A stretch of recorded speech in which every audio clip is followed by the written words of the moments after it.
Hello, everyone, and welcome back to Between the Chalk Lines. I am your host, Randy Nunez. Every week, a new episode is up on streaming, whether it be Apple Podcasts, YouTube, or somewhere else. You can find podcasts. We're there, probably.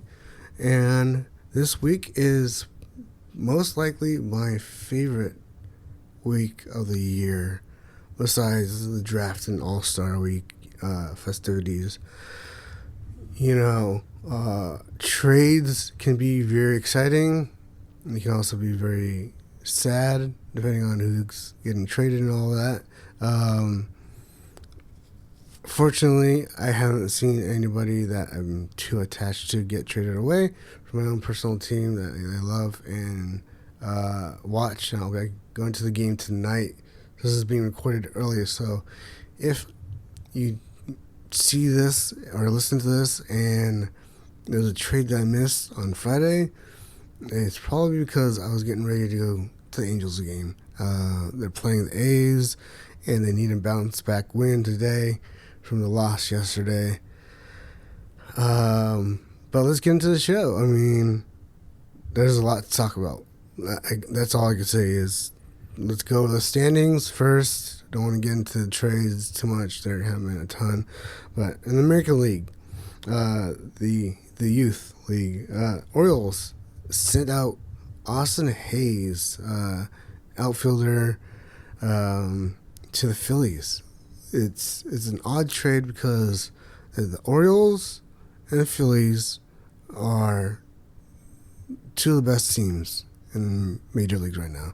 The Phillies actually have the best overall record in baseball right now with 64 wins in total. And the Orioles are leading the East over the Yankees. So with that happening, I know that the Orioles got in return a pitcher and an outfielder. So when we get to the trade talk, we'll talk about that. We'll break that down more. But as of today, going into this morning, Orioles lead the East over the Yankees by 2 games. Just 2 games spread were there. So the Yankees can still come back and take over the East. Orioles are probably just thinking, hey, we need to make some moves. We need to make some moves right now. So they're opening up a spot for Heston Kjerstad there in Baltimore. Hyde will kind of be forced to play him now, unfortunately. We'll see. And then Austin Hayes can either platoon with Brandon Marsh in left field, or in a pinch, either one of them can play center field for the Phillies. So I think both teams got a good deal here. Christian Pache, I'll talk about in more when we talk about the trades. Going to Central, the Cleveland Guardians are leading over the Twins with 4.5 game lead going into today, the 26th. So tomorrow, that's going to change. Either they'll have 5.5 games or 6 games, or it'll be shorter if they lose. And then in the West, Astros have a 1 game lead over the Mariners, who we're going to talk about. The Mariners are making moves already. So a 1 game lead over the Mariners there. And the Astros are in dire need of a first baseman, so I'm sure we'll see them in these trade talks at least. At the very least, they'll be talking to some teams, first baseman, and at the most, they'll make a deal for a first baseman and ship them over to Houston to help them out. So now that we've gotten the American League taken care of, we'll go to the National League, where we have the NL Best Phillies. Yes, you heard that. Not the Dodgers, not anybody else. The Phillies are the best National League right now as of July 26th. This morning, no games played. None of them have started yet. So if you have a fantasy team, make sure you get those rosters locked in. They have 64 wins, as I mentioned, and a nice 10-game lead over the Braves. Yeah, that's 10 games. The Braves are having a tough year. I actually had them going all the way in my fantasy predictions several months back. So those predictions are not looking so hot. Yankees, though, can still make it to the World Series. Going to the Central, Brewers have a 6-game lead over the Cardinals. Cardinals can go overcome that lead, but the Brewers have been sitting pretty and in first place for most of the season, and I don't think that's going to change anytime soon. As we wrap up July, you'll see my July predictions for Player of the Month next week.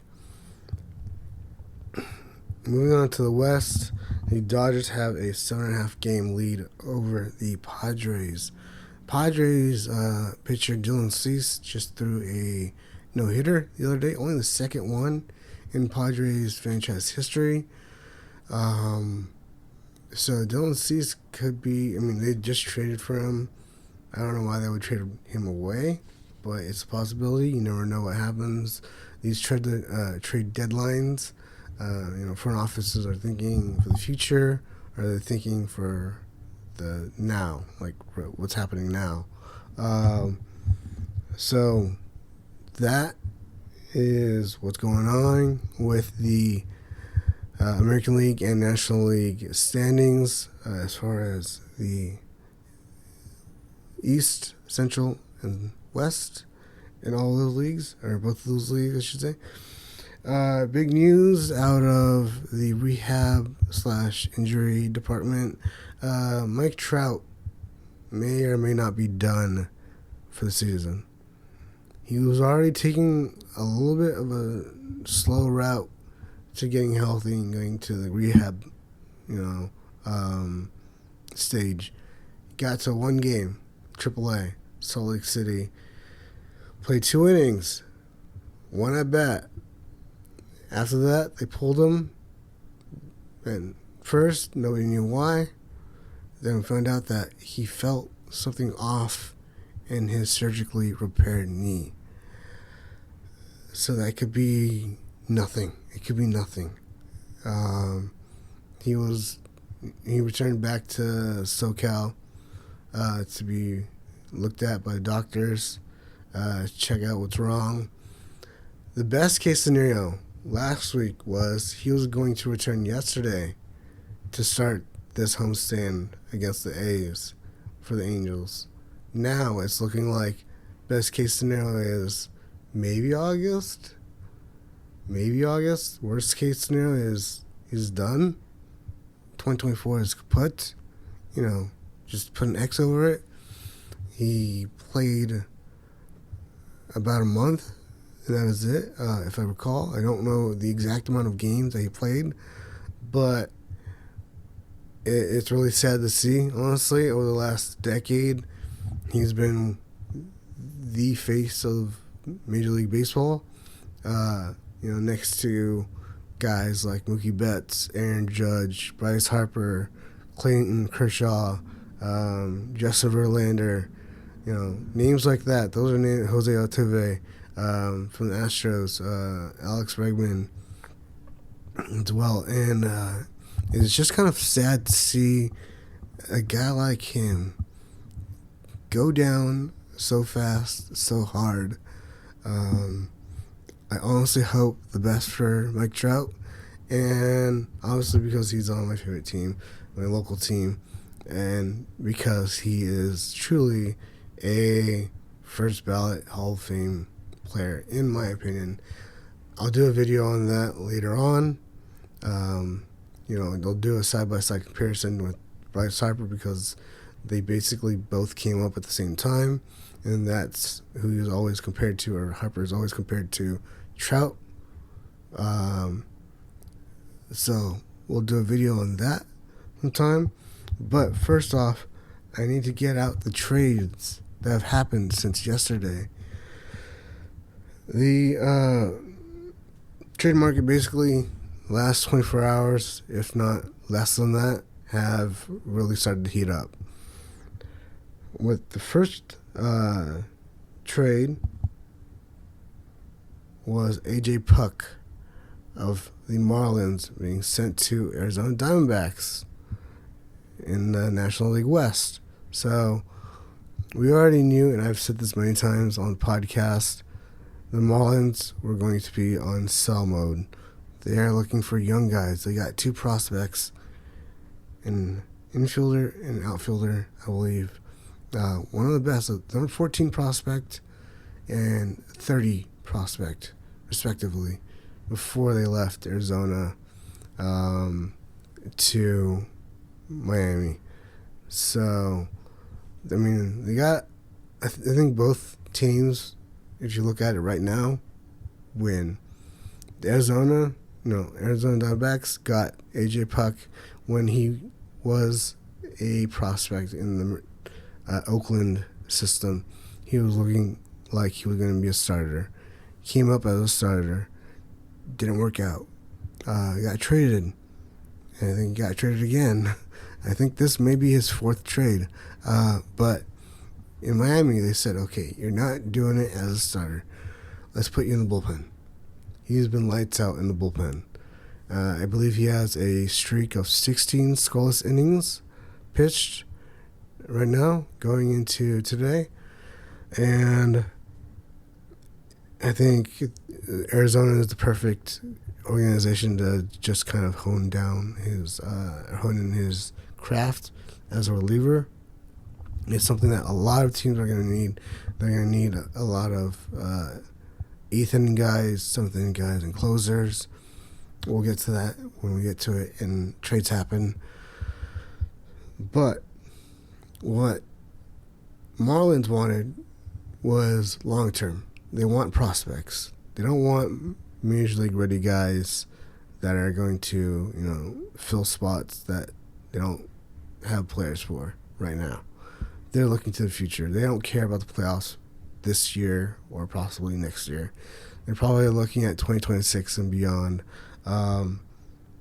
So we'll break down those trades later on. I'll have a special episode next week on August 1st. It's on Wednesday. So Wednesday, I'll break down all of the trades that happened from basically this week, today, until July 30th, which is the trade deadline. Some trades always get squeaked by on the 30th/31st, midnight. The Major League Baseball's commissioner office isn't always the quickest to getting information out there, and teams don't always announce things unless they're 100% ironclad and done, finished. Second, the biggest trade of yesterday was Randy Arozarena being sent to Seattle Mariners. The Mariners, like I said, one game between them and the Astros. I want to reiterate that. One game between Houston and Seattle. Randy Arozarena is going to help them out. I know that Julio Rodriguez is a star out there in Seattle, but he's hurt. Can't play. Randy's going to fill in a spot for, the outfield there, and he's going to help out in the clubhouse. He's a fun guy to watch. He's a fun guy to be around. I saw him at the World Baseball Classic, USA against Mexico, and it was just, he's out there in the outfield catching fly balls in cowboy boots, just having a chill time. He's just a kid in a grown-up body. Fun guy, like I said, cool guy. Just to watch when he plays, his energy. The Cardinals actually had him, and then they traded him to the Rays, and then the Rays are flipping him before arbitration to Mariners, so they can save a bunch of money in the future. And then this morning started off with James Paxton, who was actually put on waivers by the Dodgers to make room for River Ryan, pitcher, and Clayton Kershaw so he can make his season debut. That's right. Clayton Kershaw did not make his season debut until July. I think 25th. I'll just say late July for now. I don't know the exact date that Kershaw pitched, but I know that it was pretty late in July. But anyhow, to make room, James Paxton was put on waivers, DFA'd. Boston actually had Paxton last year. He pitched in 19 games for the Red Sox, and Red Sox sent over a couple of prospects. They got Paxton back to help out in that rotation. I think that's kind of what they needed, really, to solidify their team, was help in the rotation. And they got it in Paxton. He's not a bad pitcher by any means.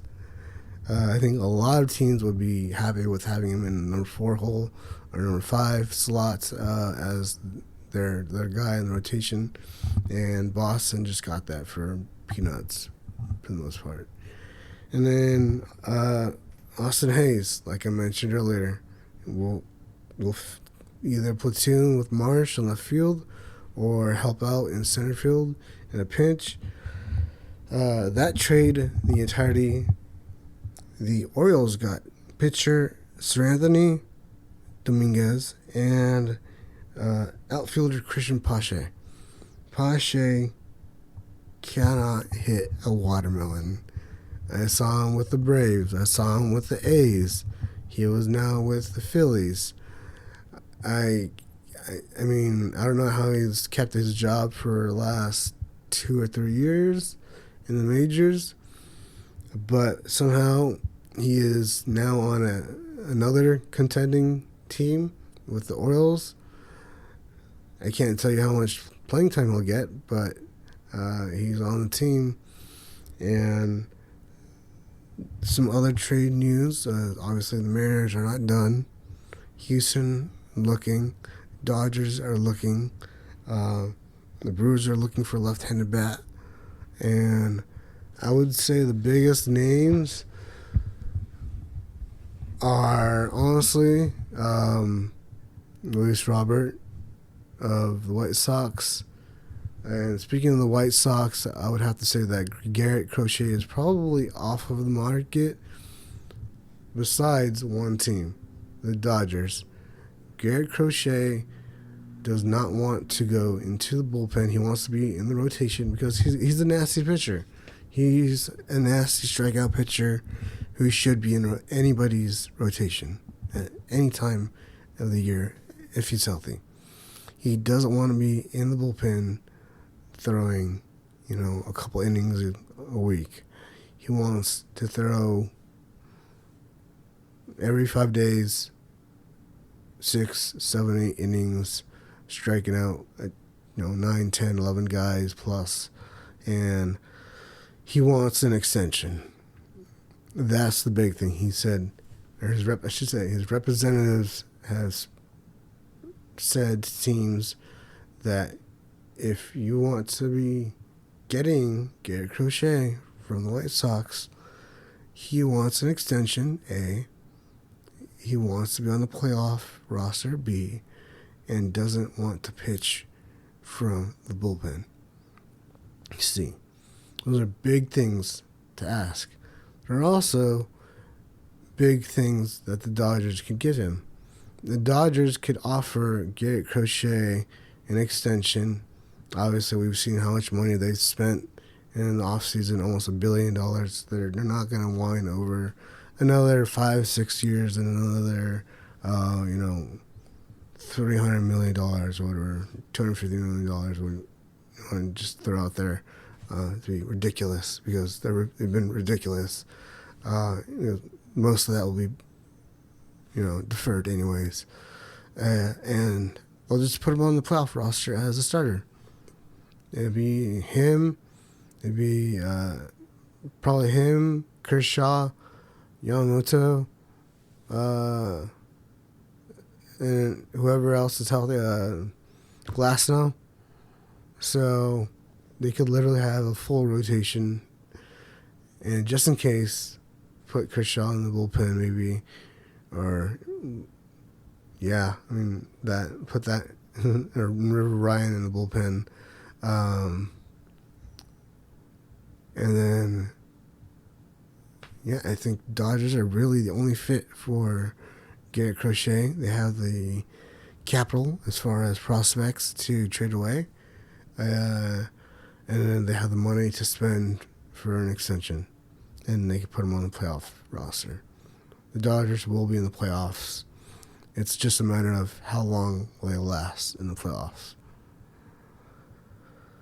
And I think for this week's podcast, that is it, really. This is Brandon Nunez.